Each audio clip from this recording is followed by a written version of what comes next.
അല്ല, ഈ തർക്കങ്ങൾ ദൗർഭാഗ്യകരമാണ്, പാടില്ലായിരുന്നു. പക്ഷെ ഒരു കാര്യം പറഞ്ഞില്ല, ഈ തർക്കമുള്ള വിഷയങ്ങളിൽ മിതത്വം പാലിക്കേണ്ടതാണ് അച്ചടക്കമുള്ള പാർട്ടിക്കാരുടെ കടമ.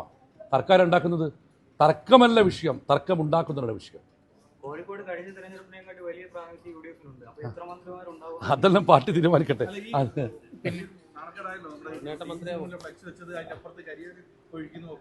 ഞാൻ പറഞ്ഞല്ലോ, ഏത് നേതാവിനെ അനുകൂലിച്ചായാലും പ്രതികൂലിച്ചായാലും നടപടി തെറ്റാണ്. ഞാൻ നിങ്ങളോട് പറഞ്ഞല്ലോ, ഏത് നേതാവിനെ അനുകൂലിച്ചായാലും പ്രതികൂലിച്ച് നടക്കുന്ന പ്രവർത്തനമോ പ്രകടനമോ അത് തെറ്റാണ്, പാർട്ടി വിരുദ്ധമാണ്.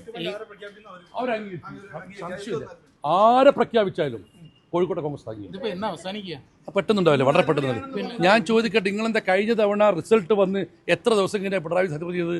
ഞങ്ങൾക്കൊരു സമയം എന്താ, നിങ്ങൾ ഒരു പ്രോസസ് ഇല്ലേ?